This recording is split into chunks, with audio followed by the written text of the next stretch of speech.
Jarak Candi Muara Jambi ini, situs percandaan Muara Jambi ini kan dekat sekali dengan kota. Jalan sekarang sudah bagus, ya kan? Dari kota Jambi paling sekitar 40 menit sudah nyampe kita ke kawasan Candi Muara Jambi, ya kan? Jalan sudah bagus, masyarakat, komunitas, kelompok sadar wisata di sana sudah mulai ada.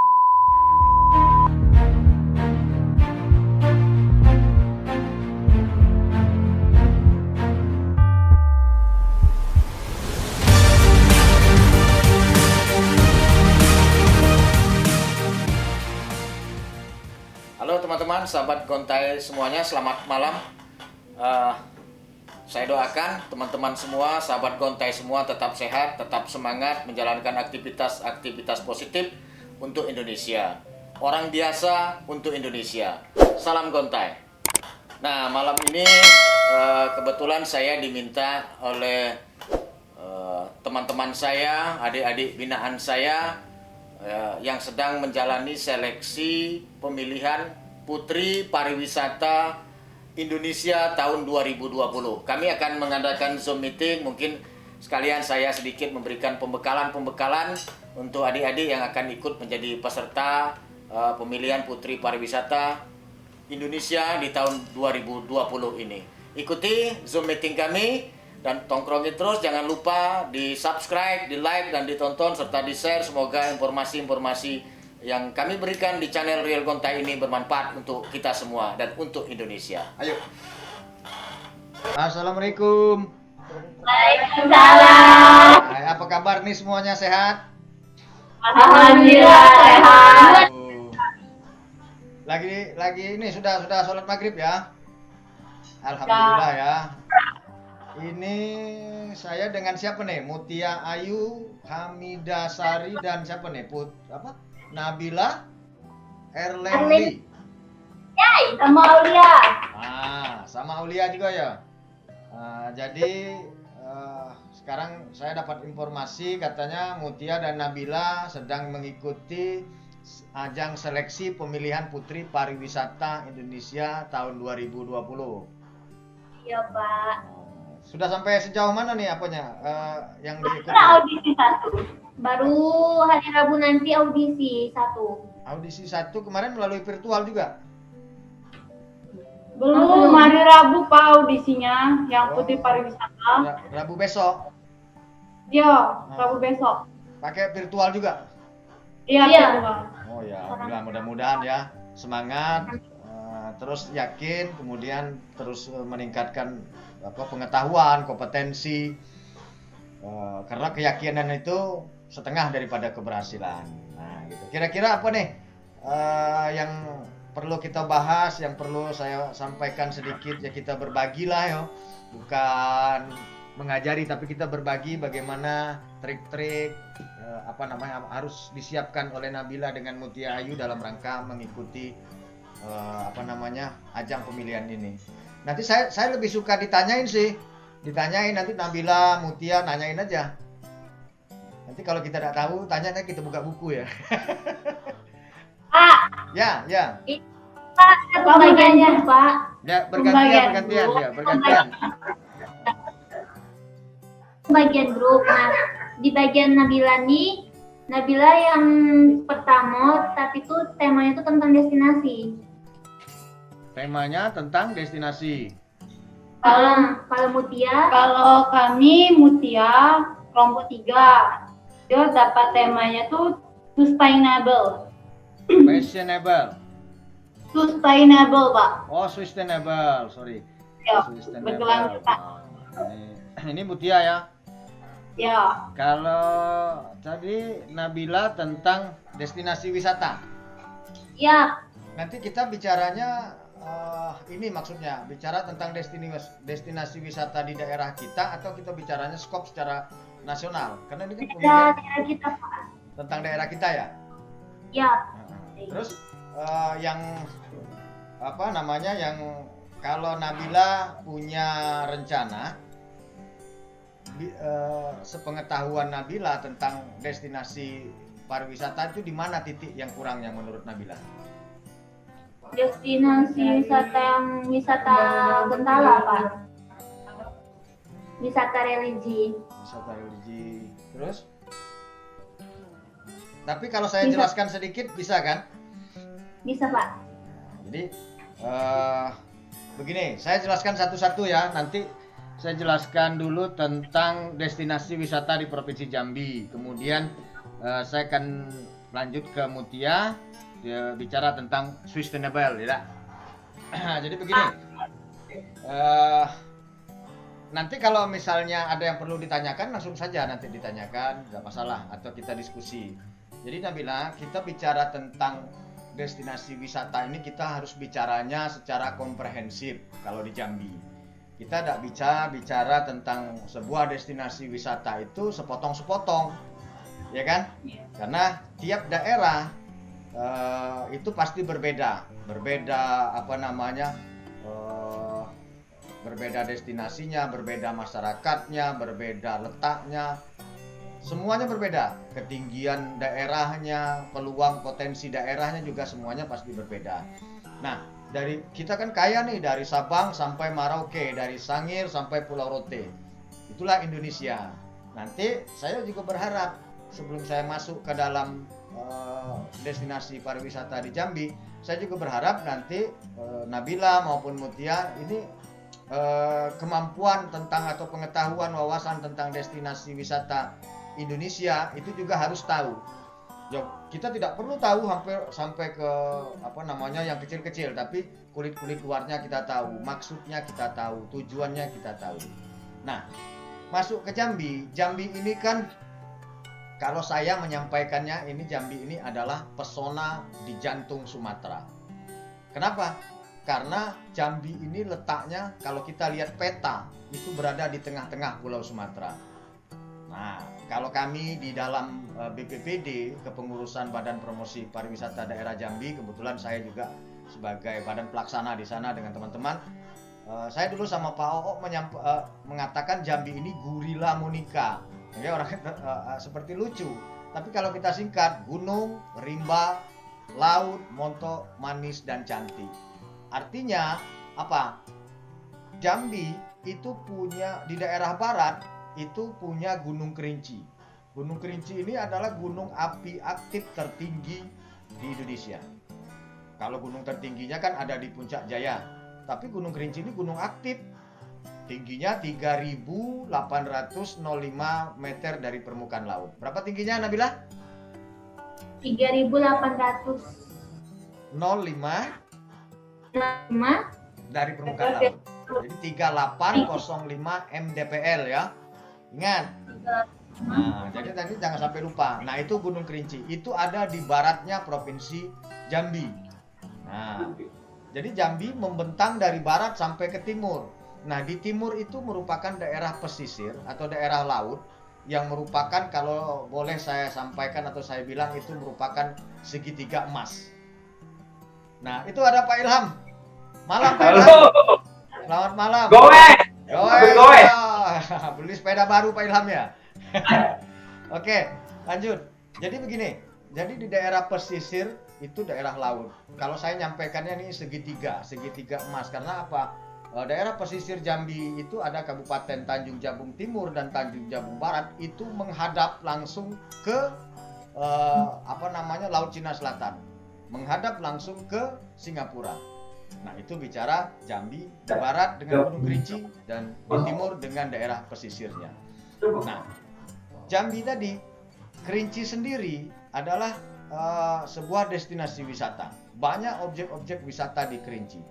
Nah, Jambi di daerah pesisir pun banyak objek wisata. Jambi di tengah, Kabupaten Kerinci, Kabupaten Merangin, Kabupaten Sarolangun sampai ke Batanghari itu di tengah, sampai di kota Jambi itu juga banyak destinasi wisata. Nah, kita untuk menjual pariwisata ya, Mutia ya sama Nabila ya, kita pengen seperti Bali. Bali sudah bisa mass tourism, MASS tourism. Sudah wisata massal, dia sudah bisa. Kenapa? Karena di sana transportasinya sudah lengkap, ya kan? Amenitas daripada pariwisatanya sudah lengkap semua, ya kan? Pemandu segala macam. Orang sudah bisa turun ke Bali, turun ke Bandara Ngurah Rai, sudah bisa mau kemana-mana, transportasi lancar. Mau nginap di mana, semua sudah ada, ya kan? Orang bisa masuk seluas-luasnya, bukan sebebas-bebasnya, seluas-luasnya maksudnya kan. Semua tersedia. Jambi sendiri untuk bisa seperti Bali kan kita punya keunikan tersendiri, kekhususan tersendiri. Karena apa? Jambi ini merupakan satu-satunya provinsi. Ingat, Jambi merupakan satu-satunya provinsi yang mempunyai 4 taman nasional. Pertama, Taman Nasional Kerinci Seblat, ya kan? Jadi Taman Nasional Kerinci Seblat nih, Mutia sama Nabila, itu ada di 4 provinsi juga, tidak hanya di Jambi. Jadi ada di Provinsi Bengkulu, di Provinsi Sumatera Selatan, Provinsi Sumatera Barat, dan Provinsi Jambi sendiri. Namun 54%-nya wilayah Taman Nasional Kerinci Seblat itu ada di Provinsi Jambi. Nah, itu satu. Yang kedua, Taman Nasional Bukit 12. Ya, di daerah Sarolangun dan sekitarnya itu sampai ke Batanghari sebagian. Kemudian Taman Nasional Bukit 30 di daerah Tebo. Itu perbatasan dengan Provinsi Riau. Kemudian Taman Nasional Berbak Sembilang. Itu ada di daerah Tanjung Jabung Timur yang juga sebagian masuk ke wilayah. Taman Nasional Berbak Sembilang, TNBS. Nah, ini ada di daerah Jambi, sebagian kecil juga ada di daerah Sumatera Selatan. Jadi perbatasan itu di daerah Bunut namanya. Nah, kenapa saya cerita dulu Jambi ini ada 4 taman nasional? Ini terkait dengan destinasi wisata kita. Nah, ini tolong diingat sama Mutia dengan Nabila. Kekuatan daripada Jambi itu destinasi wisatanya banyak berada di daerah atau di kawasan taman nasional itu, ya kan? Jadi taman nasional ini kan diatur pengelolaannya, aturan regulasinya itu oleh Kementerian Lingkungan Hidup dan Kehutanan. Nah, jadi destinasi-destinasi wisata kita itu banyak di dalam taman nasional. Kita tidak bisa membangun jalan di taman nasional, membuka lahan hutan-hutan juga bisa. Ini yang destinasi wisata alam. Nah, itu kan seperti Gunung Kerinci, Danau Gunung Tujuh, ya kan? Kemudian Danau Kaco, itu yang di daerah Kerinci ya. Kemudian belum lagi kita bicara ratusan, mungkin ribuan air terjun yang cantik dan indah di daerah Taman Nasional Kerinci Seblat. Tidak bisa kita apa-apain, tapi bisa kita nikmati, kita bisa gunakan sebagai pemanfaatan untuk pariwisata. Nah, itu Jambi. Apakah Jambi itu semua hutan? Tidak, ya kan? Tidak. Kita punya juga Candi Muara Jambi. Nah, Candi Muara Jambi ini tahun 2012 itu diresmikan oleh Bapak Presiden Susilo Bambang Yudhoyono waktu itu 2012 sebagai kawasan wisata sejarah terpadu. Ya kan? Nah, kawasan wisata sejarah nasional terpadu. Itu tahun 2012 di bulan Oktober. Tanggal persisnya saya kebetulan lupa. Nanti kita cari lagi. Itu diresmikan oleh Pak SBY sebagai kawasan wisata sejarah nasional terpadu. Kemudian kawasan Candi Muara Jambi ini itu merupakan situs percandian terluas se-Asia Tenggara. Merupakan kawasan situs percandian terluas se-Asia Tenggara. Nah, diperkirakan menurut para ahli itu ada 88 buah mendapo. Mendapo itu seperti candi ya Nabila ya, Mutia. Seperti candi itu yang diperkirakan ada masih tertimbun di dalam tanah. Tapi sudah diberikan tanda-tanda supaya ini jangan dirusak oleh masyarakat. Nah, itu yang sudah dilakukan ekskavasi atau pemugaran itu paling sekitar 11-an candi ya. Itu kita cari informasi yang akuratnya. Seperti Candi Gumpung, Candi Tinggi ya kan, dan lain-lain itu kan. Nah, itu yang sudah dipugar ya oleh pemerintah. Artinya masih puluhan lagi mendapo atau candi yang belum dipugar. Nah, itu yang berada di kawasan candi percandian Muara Jambi. Nah, berikutnya masih bicara candi. Jarak Candi Muara Jambi ini, situs percandian Muara Jambi ini kan dekat sekali dengan kota. Jalan sekarang sudah bagus, ya kan? Dari kota Jambi paling sekitar 40 menit sudah nyampe kita ke kawasan Candi Muara Jambi, ya kan? Jalan sudah bagus, masyarakat, komunitas, kelompok sadar wisata di sana sudah mulai ada, sudah mulai berdiri. Alhamdulillah sudah berkembang. Nah, ini bisa untuk kita dorong menjadi mass tourism. Ya kan? Jadi tidak hanya tadi seperti yang di Taman Nasional. Kalau Taman Nasional kan memang betul-betul kita nggak bisa ngapa-ngapain wilayahnya, tapi kita bisa menikmati wisatanya melalui pola pemanfaatan. Nah, itu tadi. Nah, Candi Muara Jambi bisa kita bikin atau buat jadi mass tourism. Nah, setelah dari candi, nanti saya berharap nanti Mutia dengan Nabila ada pertanyaan. Kita naik lagi ke arah barat. Di sana di Kabupaten Merangin ada namanya Geopark Merangin. Geopark Taman Bumi. Bumi Park Taman Bumi. Nah, di Geopark Kabupaten Merangin ini, Nabila sama Mutia, itu pada saat tahun 2011 akhir itu para peneliti dari Badan Geologi Indonesia yang berpusat di Bandung itu melakukan penelitian di sana. Nah, padahal sebelumnya di sana orang tidak tahu adanya geopark.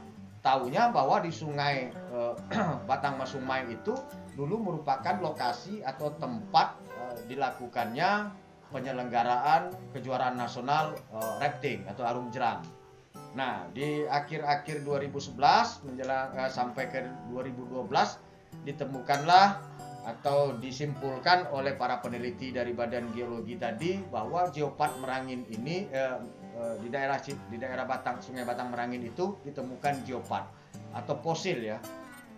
Yang diperkirakan fosil yang sudah membatu tadi umurnya lebih kurang 350 juta tahun yang lalu. Di sana nanti bisa di browsing di internet, ada fosil kerang dan fosil tanaman perdu yang merupakan makanannya yang lebih tua nih daripada dinosaurus. Apa namanya saya kurang paham juga, apa Tyrannosaurus atau apa. Nanti bisa dicari. Nah, ditemukan tanaman perdu itu, dan tanaman perdu itu menurut teman-teman dari peneliti Badan Geologi itu sudah punah, tidak ada lagi. Kemudian fosil kerang, fosil Pak, putus Pak. tanaman perdu. Nah, tanaman perdu ya. Jadi tanaman perdu itu sudah memfosil, tercetak dalam batu gitu kan. Nah, di atas batu, dan itu ditemukan oleh para peneliti. Dan tanaman perdu itu sudah punah, nggak ada lagi. Kemudian fosil kerang. Nah, kan aneh nih. Merangin itu merupakan daerah sudah menengah nih, hampir ke tinggi, kan sudah hampir ke Kabupaten Kerinci ya. Tapi di situ ditemukan fosil kerang laut. Ya kan? Nah, fosil kerang laut masa ditemukan di daerah ketinggian, kan aneh. Nah, saya sempat juga bertanya waktu itu sama salah satu penelitinya, waktu itu nggak salah namanya Pak Dr. Ipan. Beliau menyampaikan bahwa dunia ini bumi ini dulu kan terpecah-pecah nih, seperti puzzle gitu. Nah, jadi seperti puzzle kemudian menyatu. Sumatera jadi Sumatera gitu kan, ada yang menyatu jadi terpecah, mungkin karena proses alam. Dan itu tertimbun karena proses sedimentasi segala macam, akhirnya memfosil.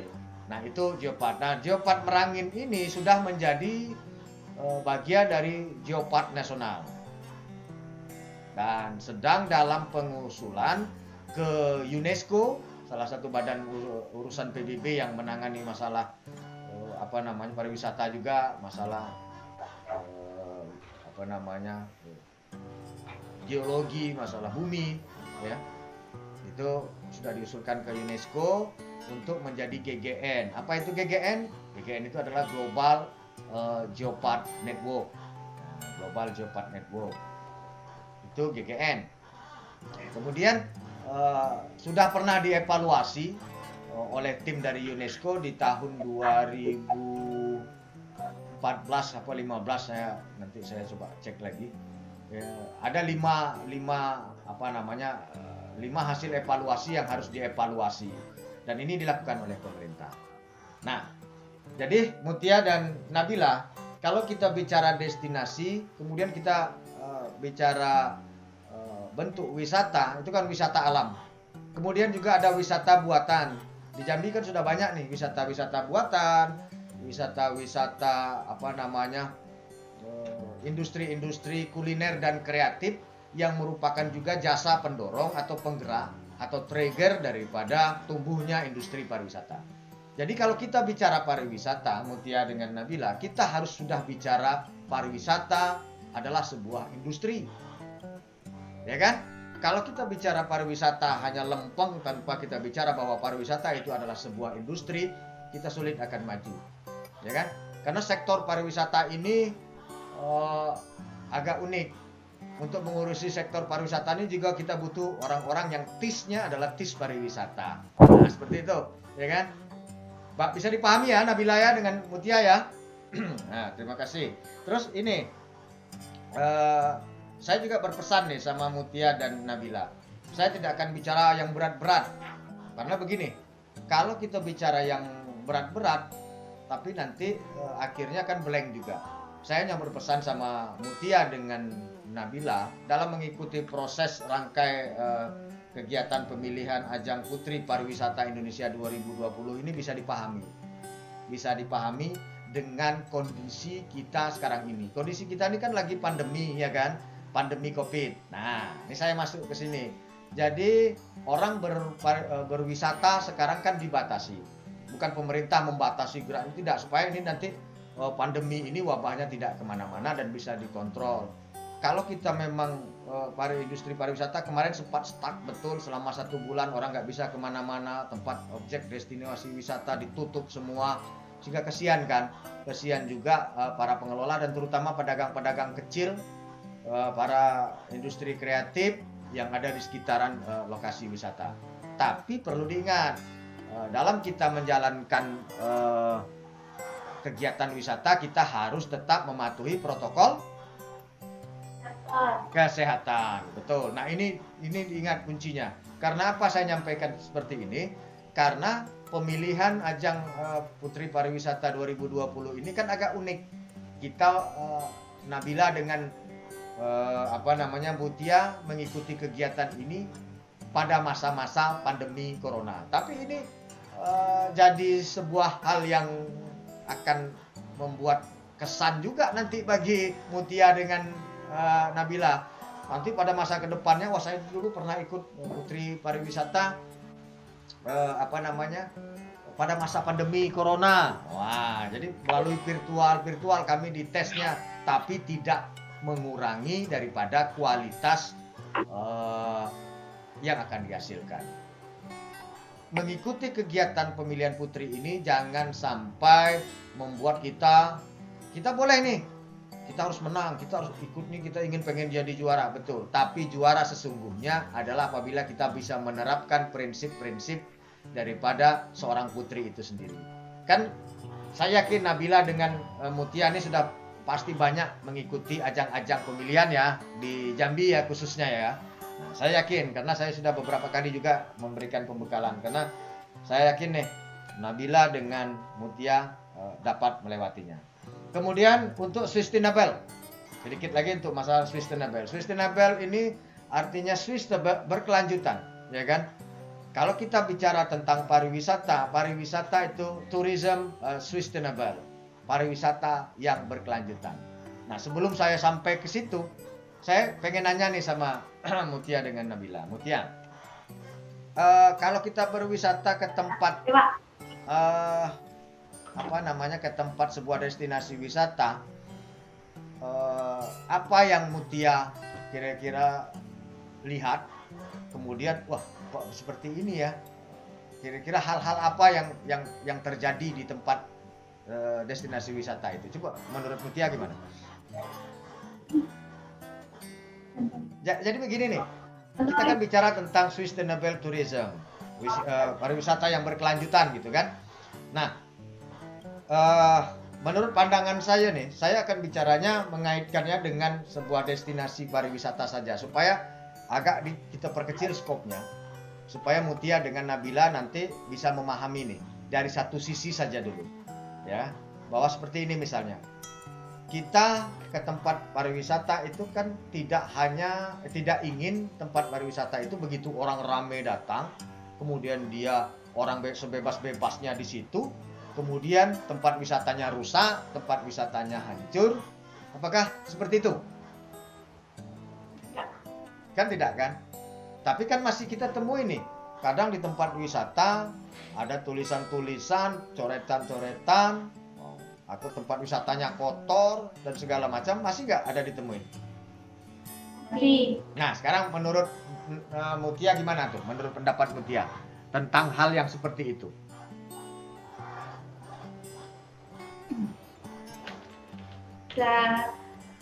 Seharusnya kan itu ada pengolahannya, Pak. Pengelola. Terus? Pengelola itu kan ibarat kalau yang Mutia tahu tentang sustainable atau pariwisata berkelanjutan tuh dia harus berdampak juga terhadap lingkungan sekitar, kayak penduduk, kayak lingkungan, pendapatan, itu dia harus berdampak gitu, harus berdampak positif. Jadi harusnya kalau kayak gitu harus ada pengolahnya, Pak, pengolah biar tempat tersebut tuh jadi aman kayak gitu. Dan tuh biar bersih juga.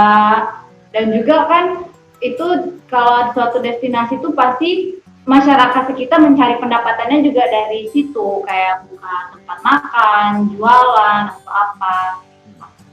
Jadi menurut Mutia kalau yang sustainable ini dia kayak harus berdampak. Jadi dia harus saling menjaga juga, Pak, gitu. Alhamdulillah, berarti Mutia nggak salah ikut ini. Itu sudah jawaban yang bagus kan itu. Cocok. Saya sebelum menjelaskan betul. Jadi pariwisata ini harus berdampak. Pembangunan pariwisata harus berdampak kepada masyarakat sekitar, kepada daerah dan kepada negara nanti besarnya. Jadi begini, dengan adanya sebuah destinasi pariwisata tadi, ya kan?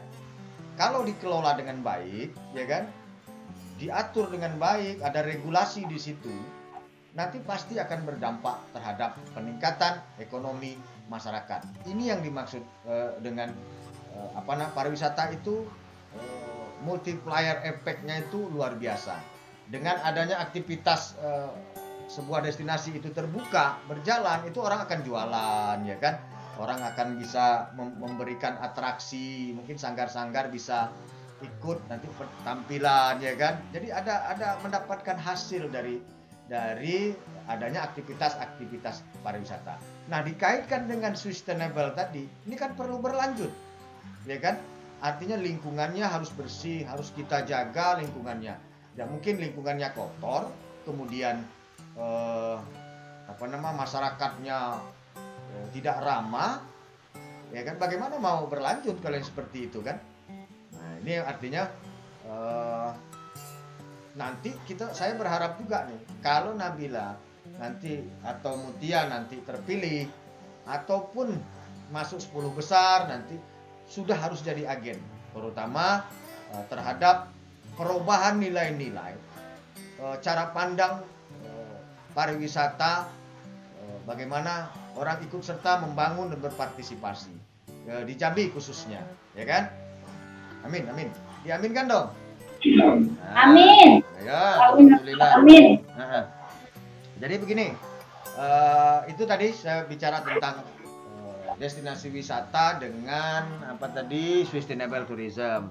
Mungkin masih banyak yang akan kita sampaikan, tapi saya senang kita ada interaktif. Silakan nanti Nabila atau Mutia Kita tanya jawab saja. Nabila mau bertanya? Ya silakan. Ayo. Saya mau nanya Pak, Oke. wisata religi yang di Jambi ini apa Pak? Apa kok kurang kok putus-putus nih Nabila, coba. Wisata religi. Oh, wisata religi. Nah, Ya. contohnya atau aktivitas atau apanya yang mau ditanyakan? Contohnya Pak. Oh, contoh. Kalau contoh mungkin banyak ya, tapi saya ambil satu saja.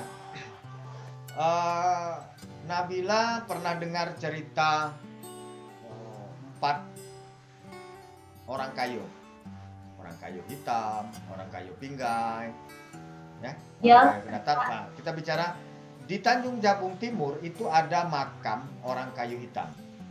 Nah, religi ini kan lebih kepada religius ya, Nah, sejarah Jambi ini kan dulu ada Datuk Paduka Berhalo ya kan, ada anaknya namanya ada istrinya itu namanya Putri Pinang Masa yang datangnya dari Pagaruyung ya kan. Saya tidak bicara ke situ, tapi saya bicaranya di Tanjung Jabung Timur itu ada makam orang kayu hitam. Nah, itu pahlawan juga, pejuang zaman dulu lah, zaman Kesultanan Jambi dulu ya. Nah, orang kayu hitam itu banyak nih orang yang berziarah ke situ. Orang yang datang menyampaikan doa, ingin melihat langsung bagaimana bentuk makam orang kayu hitam, ya kan, seperti kan? Kan pernah dengar kan? Nabila pernah dengar? Pernah ke sana belum? Tidak pernah. Nah, paling dekat, jaraknya sekitar lebih kurang 70 kiloan lah dari sini ke arah Suak Kandis itu. Nanti coba sekali-sekali ke sana pakai speedboat lebih enak. Iya Dia Pak. pernah. Mutia pernah? Kayaknya kalau lewat Dulu. saya kayaknya pernah Pak. Lewat mana? Kamu makam Putri Pinang Masa. Ya, Putri Pinang Masa kan dekat sini ya Mutia ya. Daerah Pemunduran ya, Kumpe ya. Nah, Ya. itu Mutia udah pernah. Nanti Nabila kapan-kapan rame-rame nih ajak anak-anak SBP, Duta Seni Budaya Pariwisata yang lain, Siap, bisa Pak. nanti ke sana karena harus didatangi juga, ya kan? Bagaimana kita mau menjual sesuatu objek kalau kita tidak kenal? Tidak kenal maka tak sayang, ya kan? Kenali Ya. negerimu, cintai negerimu. Nah, itu kan. Jadi kita kembali lagi ke fokus masalah tema kita malam ini, bahwa di sana atau di makam orang kayu hitam tuh banyak. Tiap minggu orang wisata ke sana, wisata religi, macam-macam tujuannya ya. Baik secara pribadi, ke grup atau kelompok-kelompok, baik lewat jalur laut atau Sungai Batanghari, ada juga yang lewat jalan darat ke Kumpe dan Suak Kandis itu. Nah, itu wisata religi di Jambi. Religi ini juga lebih terkait kepada budaya, ya kan? Nah, ini diingat, religi ini lebih terkait kepada budaya. Nah, kepada budaya. Nah, di dalam unsur budaya itu kan banyak, ada seni, ada segala macam lah.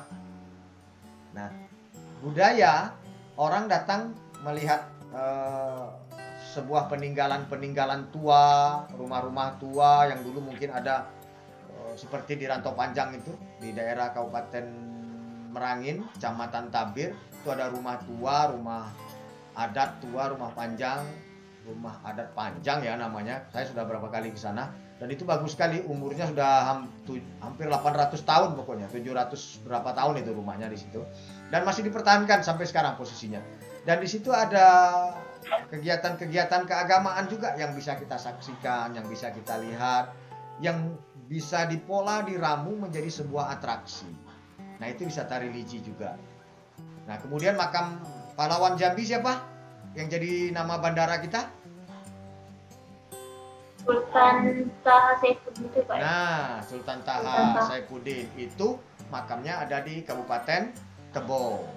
Nah, itu orang biasa juga datang ke sana berwisata religi, bukan minta-minta ya, artinya bukan minta-minta, tapi menyampaikan doa untuk keselamatan bangsa, untuk keselamatan daerah dan keselamatan bagi yang menyampaikan doa. Itu wisata religi, macam-macam lah pokoknya, tapi lebih terkait kepada budaya.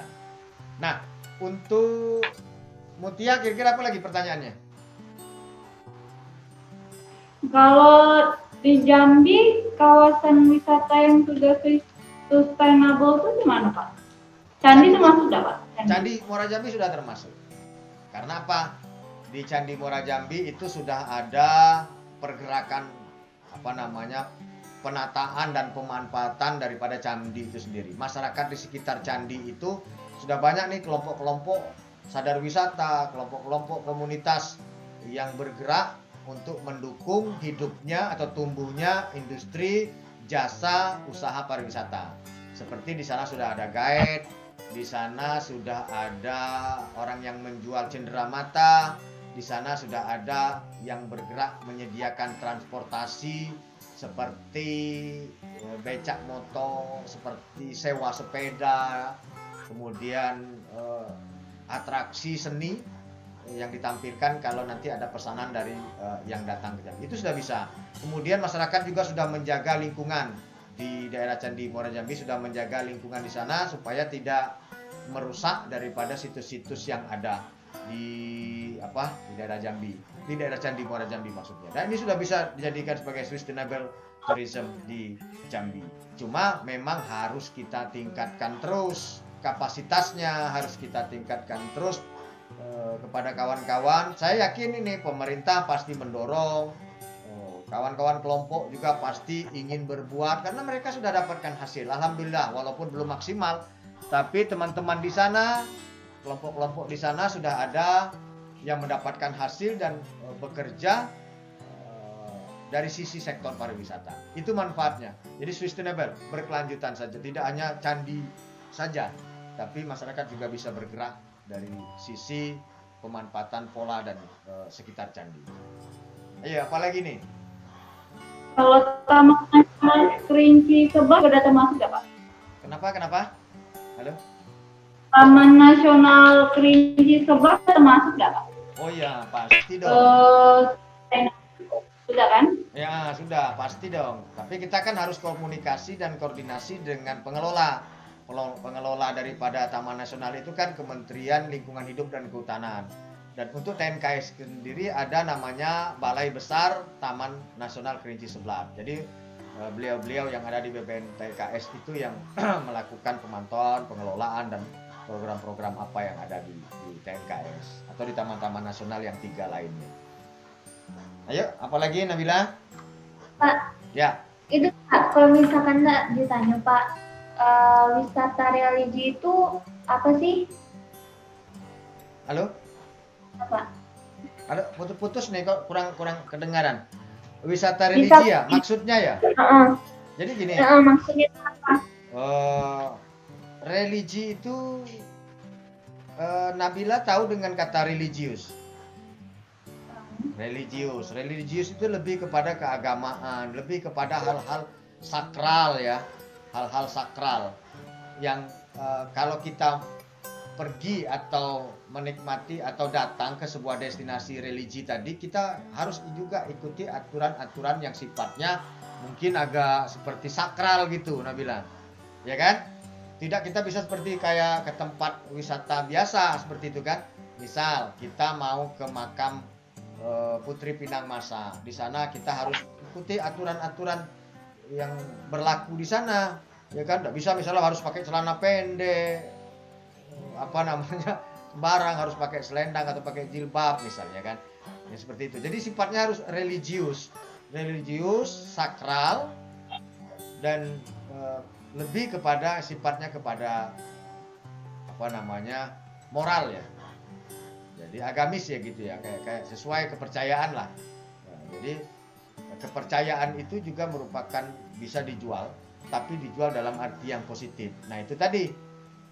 Jadi kita menjual misalnya kita punya masjid 1000 tiang. Apa namanya? Masjid Agung. Masjid 1000 tiang itu. Masjid Agung Al-Falah. Masjid Agung Al-Falah. Itu kan tiangnya banyak tuh. Ya kan, dulu siapa pernah beliau Bapak Presiden kita yang keberapa, yang kelima ya? Gus Dur yang keberapa tuh? Pernah kan sholat di situ? Ya kan, pernah sholat di situ. Bapak Susilo Bambang Yudhoyono juga pernah sholat di situ. Masjid itu kan banyak tiang nih, nggak ada dindingnya. Itu juga religi. Jadi kalau ada teman-teman datang ke Jambi, bisa diajak sholat ke sana. Sekaligus kita sampaikan, kita kenalkan. Itu juga nanti bagian daripada wisata religi, ya kan? Wisata religi. Nah itu Nabila. Ada lagi, Mutia? Pak, ekoturism Pak. Nah, ekoturism. Nah ini Ini yang saya sampaikan tadi. Destinasi pariwisata Jambi itu lebih banyak berada di titik-titik 4 Taman Nasional itu. Belum lagi kita punya namanya Hutan Harapan atau Rainforest yang ada di daerah bekas lahannya asiatik ya. Dulu lahan itu hancur, penebangan pohon, sekarang sudah ditanami lagi, dibantu oleh pendanaannya dari kerajaan Inggris. Pangeran Charles pernah ke sana juga. Sekarang sudah menghutan kembali dan itu juga sebuah destinasi pariwisata. Itulah kekuatan Jambi. Jambi ini kan saya bilang di awal tadi, Mutia dengan Nabila, beda. Kita pengen pariwisata Jambi seperti Bali, kita pengen seperti Ujung Pandang yang dengan pantainya itu, pantai apa? Ujung Pandang? Apa tuh? Lupa saya namanya. Pantai Ya apa, kan? Pak? Pantai yang di Makassar, Ujung Pandang itu. Pantai Losari itu. Itu, ya kan? Kita beda dengan daerah-daerah lain itu. Jambi ini kekuatannya memang di ekoturism, ya kan? Ekoturism itu apa? Nah, kita bicara ekoturism, saya bicaranya sangat sederhana sekali saja. Ini Taman Nasional ini kan hutan-hutan nih, ya tak? Iya. Berarti kita tidak bisa ngapa-ngapain ini di hutan ini kan? Kalau kita ngapa-ngapain lagi, nanti kita merusak, ya kan? Pariwisata tidak merusak. Yang menyampaikan pariwisata itu merusak itu orang-orang yang belum mengerti. Tapi kita bisa memanfaatkan melalui pola pemanfaatan yang ada di Taman Nasional itu, yang ada di hutan-hutan itu. Itu yang jadi jualan kita, ekoturism. Kita mau jual mass tourism, kita belum siap untuk yang Taman Nasional ya, untuk yang sifatnya berada di lokasi-lokasi di dalam atau di wilayah Taman Nasional, ya kan? Kemudian kekuatan kita tuh di situ. Bukan berarti kita meninggalkan mass tourism, tidak. Mass tourism seperti candi, wisata di kota Jambi ini sekarang sudah luar biasa, titik-titiknya sudah banyak. Ini bisa kita manfaatkan sebagai mass tourism. Kemudian untuk hotel, penginapan, amenitas di Jambi ini luar biasa sekarang hotel. Untuk kapasitas ketersediaan kamar sudah luar biasa. Tapi kita bicara misal ini kita ke Bukit 12. Tahu Bukit 12? Ada suku apa di sana? Ya, suku Kubu atau suku anak dalam, orang bilangnya kan, suku rimba, macam-macam yang orang menyampaikannya. Kita bisa ke sana, menyaksikan di sana. Dan sekarang di sana melalui pemerintah Kabupaten Sarolangun, bekerja sama dengan kelompok masyarakat di sana, itu sudah bisa kita datang ke sana, kita berinteraksi dengan teman-teman kita, saudara-saudara kita dari suku anak dalam, dari suku rimba tadi. Dan mereka bisa membuat bagaimana pengobatan tradisional nih Mutia. Misalnya digigit kelabang, pengobatan tradisional seperti ini, sakit perut seperti ini. Sudah bisa diatraksikan mereka, disampaikan mereka pengetahuan sederhananya. Nah itu kekuatan Jambi. Kita ke Gunung Kerinci juga seperti itu. Kita ke Danau Gunung Tujuh juga seperti itu. Nah, itulah kekuatan Jambi. Kekuatan Jambi itu ada di ekoturism itu. Nah, sekarang bagaimana kita bersama-sama memahami bahwa kalau kita menjual yang seperti ini, pasarnya di mana? Ya kan? Nanti Putri Mutia sama Nabila pasti ditanya, kalau kita menjual ekoturism, pasar kita itu kan lebih banyak kepada kaum teman-teman kita di Eropa yang lebih enak suka ekoturism. Kalau wisata religi dan budaya candi itu pasar kita mungkin di daerah Malaysia, Brunei, sebagian Singapura, kemudian India, Vietnam, itu lebih pasar kita candi. Buktinya apa? Saya 2017 membuat konsep. Saya pernah ditantang seseorang, beliau menyampaikan bahwa bisa nggak kita buat perayaan Waisak besar-besaran di Candi Muara Jambi. Saya waktu itu entah kenapa saya jawab bisa. Padahal saya belum punya konsep, tapi setelah menyampaikan bisa, saya nyampaikan dengan syarat didukung oleh semua, ya kan? Semua elemen kalau bersatu saya yakin bisa. Nah, pada saat itu yang datang lebih kurang 6.000 orang perayaan di Candi Muara Jambi itu, perayaan Waisak. Ya kita sama-sama dengan teman-teman dari saudara kita yang umat Buddha, itu bisa 6.000 orang bisa tumpak berat di situ. Yang hadir itu biksu dari Singapura, dari Malaysia, dari Bhutan, dari Burma, India, Vietnam, hadir semua.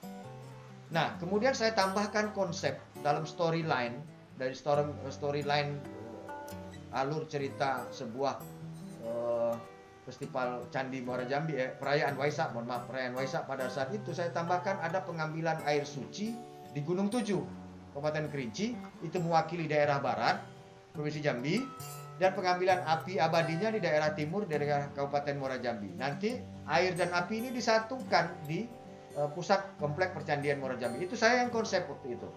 Saya konsep dan alhamdulillah.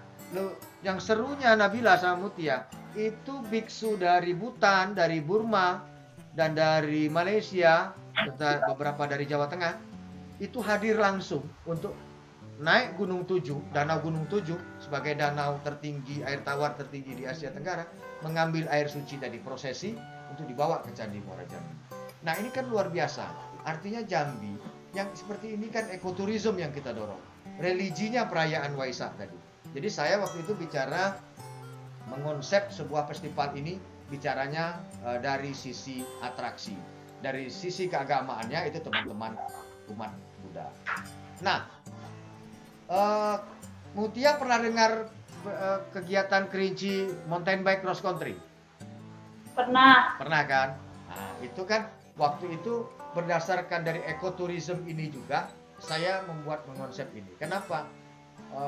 Provinsi-provinsi lain, daerah-daerah lain berlomba-lomba membuat kegiatan-kegiatan. Seperti kita tahu nih, saudara kita di Sumatera Barat punya namanya Tour de Singkarak, ya kan? Sudah mendunia peserta luar yang ikut, ya kan? Itu di jalan raya. Tapi saya berpikir waktu itu seperti ini. Ini saya bercerita sedikit supaya Mutia dengan Nabila punya gambaran tentang bagaimana ekoturism. Ya, lanjut. Jadi saya bikin konsep Kerinci mountain bike cross country itu sebuah kegiatan lomba sepeda mountain bike yang diadakan di kaki Gunung Kerinci. Kita tahu kawasan kaki Gunung Kerinci itu punya kebun teh terluas kan? Mungkin informasi menurut teman-teman itu kebun tehnya terluas bahkan se-Asia Tenggara dan indah sekali. Kemarin sempat juga di etape 8 dan 7 dan 8 Tour de Singkarak melintasi daerah Kayuaro itu. Nah, kita buat Kerinci mountain bike ini sudah 2 kali. Jadi yang kita jual tidak hanya lomba sepeda mountain bike-nya, saya berpikir pada saat itu. Yang kita jual juga alam Kerincinya, alam Jambinya yang lebih bersentuhan kepada alam. Dan alam ini tidak bisa kita rusak, kita ini tidak. Nah inilah ekoturism. Kita bicaranya dari sisi manapun, dari sisi atraksi, dari sisi festival, dari sisi pemberdayaan masyarakat, dari sisi kita menjaga kelestarian daripada alam itu sendiri, ya kan? Nah ini ekoturism tadi. Jadi kita harus pahami bahwa dan kita harus bangga dengan Kerinci mountain bike cross country. Jadi kita punya event juga, selain kita punya festival Batang di kabupaten lain juga punya festival-festival yang juga cukup, alhamdulillah, menurut saya sudah mulai meningkat isian dari substansi materinya. Nah itu ada lagi nih Mutia sama Nabila nih.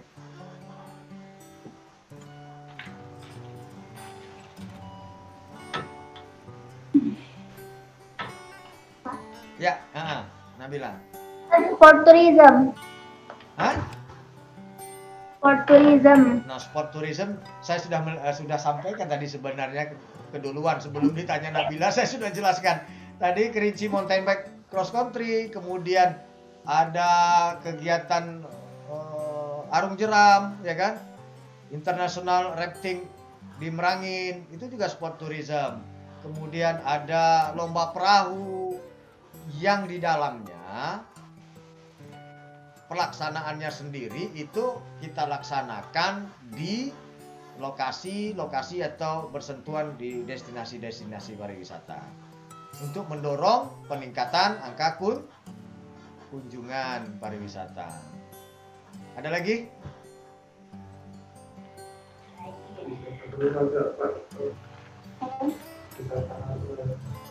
Iya Pak, wisata halal kita di Jambi ada ya Pak?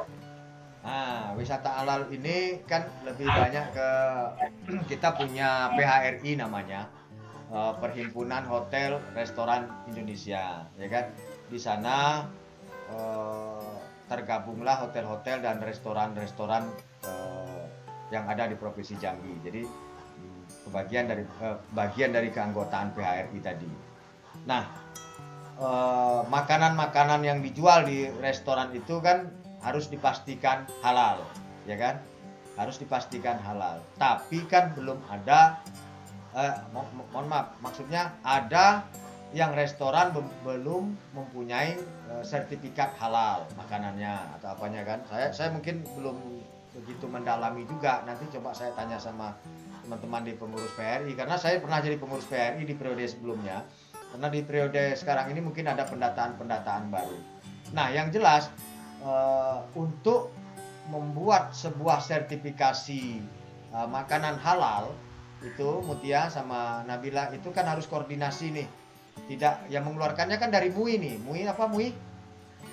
Majelis Ulama Indonesia.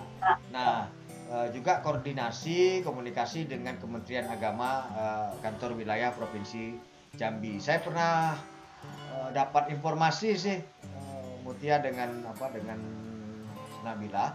Ada yang sudah punya sertifikasi. Nanti coba ditanyakan nanti ke PHRI. Di sana ada divisi restoran bidang pengelolaan atau penyajian makanan apa namanya itu. Nanti apa-apa saja makanan yang sudah tersertifikasi halalnya mungkin bisa ditanyakan ke sana secara lebih lengkapnya. Karena kalau saya jawab di sini mungkin nanti takut saya salah ya. Nanti untuk lebih fixnya nanti bisa ditanyakan di situ. Di situ ada Pak Ade Zebua. Nanti tolong ditanyakan kepada Pak Ade Zebua. Pasti dia tahu itu. Makasih. Apalagi nih Nabila?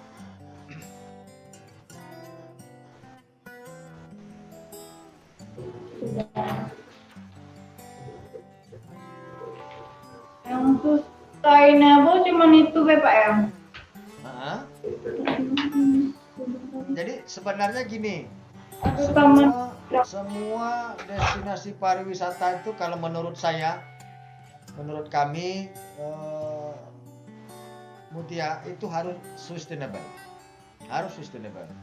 Karena itu tadi pemberdayaan masyarakat kan. Nah, untuk pemberdayaan masyarakat tadi kan butuh dukungan.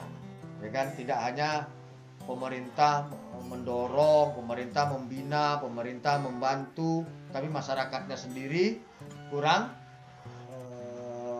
apresiatif atau kurang peduli atau bahkan kurang tanggap lah, ya kan? Tapi alhamdulillah di Jambi sepengetahuan kami itu masyarakatnya malahan lebih bergelora untuk membangun pariwisata. Tapi pemerintah memang punya keterbatasan, ya kan? Nah, alhamdulillah banyak sekali kelompok-kelompok sadar wisata, komunitas-komunitas yang berdiri di Jambi ini, di lokasi destinasi pariwisata Jambi, yang malahan belum dapat bantuan pemerintah, mereka sudah berbuat, ya kan? Cuma pemerintah harus dorong nih. Masyarakat kan kadang belum tahu juga tentang Sabta Pesona, sadar wisata. Mutia dengan Nabila sudah tahu? Sudah kan? Pasti sudah tahu. Saya tidak perlu tanya lagi tuh, apa itu sadar wisata. Saya tanya 7 Sabta Pesona itu apa kan? Itu sudah balik ke awal ya, Mutia ya.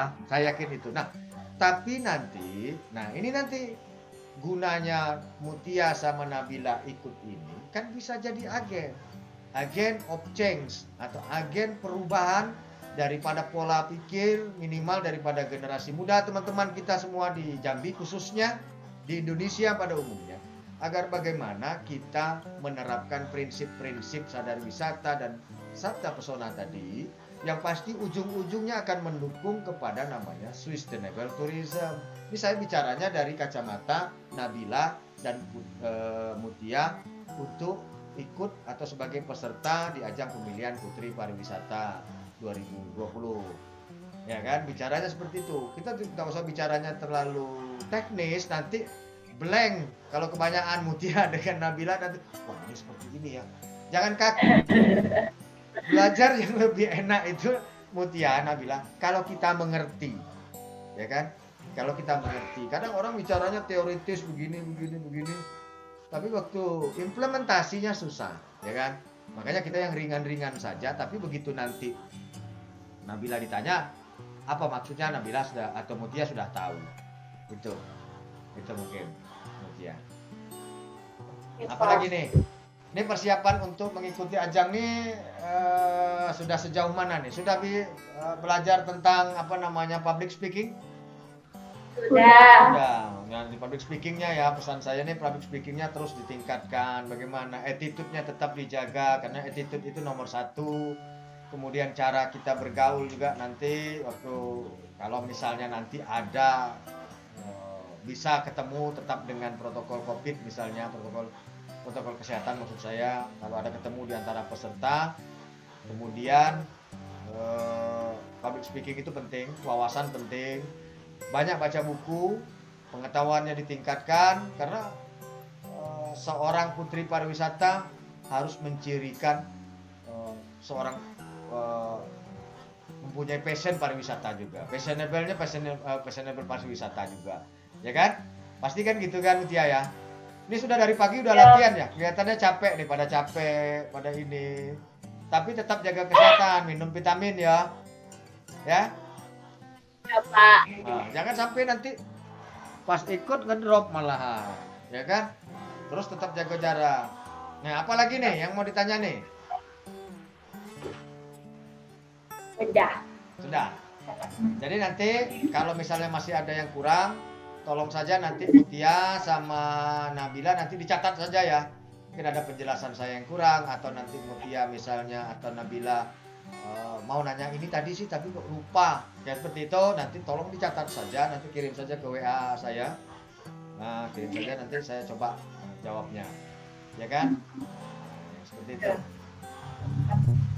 Ada yang kurang atau masih ini? Atau nanti kalau misalnya apa di WA nggak apa-apa, nanti saya jawab pakai WA. Oke Pak. Lanjutnya apa lagi nih? Bill.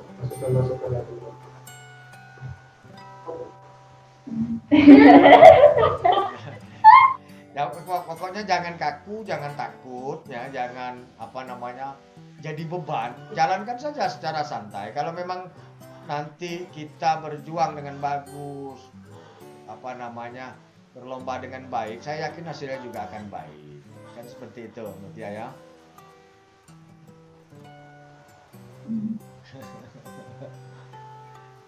Gimana? Apa Nabila? Semangat masih? Semangat ya. Harus semangat. Jangan lupa nonton Pak ya di Rabu. Hari Rabu di mana nih? Nanti kasih saja linknya apanya? Eljon TV, YouTube Eljon TV. Oh ya, nanti coba di Eljon ya. Ya, live Pak. Live ya. Dari jam 9 sampai jam 12. Jam 9 pagi malam. 9 pagi sampai jam 12 siang. Oh, 9 pagi sampai jam 12 hari Rabu ya. Iya. Nih, mudah-mudahan saya punya waktu untuk bisa nonton, mudah-mudahan. Ini seleksinya sampai kapan terakhirnya? Dia ada 2 tahap audisi dulu Pak. Audisinya yang besok ini audisi virtual. Iya, audisi pertama. Kalau lolos audisi pertama, lanjut ke audisi kedua tanggal 2 September.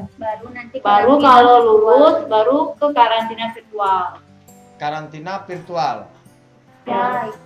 Karantina virtual itu tetap kita di stay at home kan? Iya. Oh, terus nanti setelah karantina virtual apa lagi jadwalnya? Finalnya offline ke Jakarta. Final, pas final baru offline. Itu sudah berapa besar? Ya. Itu 10 yang sudah dibayar semua finalis. 32 finalis Pak. 32 finalis ya. Pasangan itu bukan pasangan ya, mohon maaf. Salah saya. Jadi 32 finalis nanti offline ke Jakarta. Nah, saya doain lah dua-dua Mutia sama Nabila bisa di finalis. Tapi ingat, nanti kalau sudah jadi finalis, apapun kita, apapun yang kita raih, kita dapat, ya kan? Jangan menjadikan kita sebagai orang yang sombong, orang yang angkuh atau apa. Tetap rendah diri, tetap jaga bahwa tunjukkan bahwa kita bisa berbuat ini karena juga dukungan teman-teman, juga dukungan kawan-kawan dan juga orang tua terutama. Minta restu sama orang tua karena restu orang tua itu adalah paling utama selain kita berdoa sama Allah Subhanahu wa taala. Kan seperti itu. Ya kan? Enggak boleh sombong. Kita saya punya jargon orang biasa untuk Indonesia. Jadi saya orang biasa, saya coba berbuat hal-hal yang positif, hal-hal yang baik, yang unik, yang semuanya pokoknya kita persembahkan untuk Indonesia. Nah itu juga. Jadi saya punya channel YouTube Real Gontai, sudah di-follow kan? Sudah ini subscribe belum? Nah, kan ketahuan. Nah, coba habis ini saya coba minta habis ini. Apa namanya, Kak? Nah, namanya ya nama saya lah. Nanti tanya sama Bang Reja. Habis ini saya cek nih, kalau enggak nih. Ya, Pak. Menuju ke YouTube. Ya, pokoknya semangat ya. Bawa dan jaga nama baik Duta Seni Budaya Pariwisata Provinsi Jambi. Mutia dengan Nabila sekarang adalah sebagai peserta dari Jambi mewakili Provinsi Jambi. Saya kebetulan juga di sini sebagai penasehat daripada Duta Seni Budaya Pariwisata Jambi. Saya percayakan sama Bang Reja tuh di belakang. Saya yakin beliau orang profesional, orang baik yang akan membina kalian semua untuk bisa insya Allah amin bisa sampai ke ajang final Putri Indonesia 2020 di Oktober di Jakarta nanti. Nah, jangan lupa nanti ajak saya ya kalau ke Jakarta. kalau masih mudah-mudahan ini cepat berlalu pandemi. Itu saja ya. Oke, Pak. Bang Reja masih ada pesan-pesan? Kami nunggu pesan-pesan dari Bapak. Nah, pesan-pesannya itu tadi sudah saya sampaikan secara panjang lebar. Pokoknya tetap jadi orang yang humble, rendah hati, tidak sombong, tidak perlu menyampaikan bahwa kita ini hebat, biarkan orang-orang menilai sendiri, ya kan? Itu 1000 orang yang suka sama kita, 1000 pula orang yang tidak suka sama kita. Tapi kita harus bisa mengambil hal-hal yang positif ke depannya untuk kemajuan kita lebih baik. Untuk Jambi, untuk daerah, untuk Indonesia. Orang biasa untuk Indonesia. Untuk Indonesia. Salam Gontai. Salam Gontai. Ya, bye. Wonderful Indonesia. Ya. Oke teman-teman, sahabat Gontai semua, barusan tadi saya mengadakan Zoom meeting dengan adik-adik kita yang akan mengikuti pemilihan Putri Pariwisata Indonesia 2020. Itu tadi sedikit kami berbagi ilmu saja, berdiskusi saja tentang bagaimana membangun pariwisata sebagai orang Indonesia yang ingin berbuat untuk Indonesia lebih baik. Terima kasih, tetap jaga kesehatan, tetap sehat di tengah era pandemi ini. Orang biasa untuk Indonesia. Salam Gontai.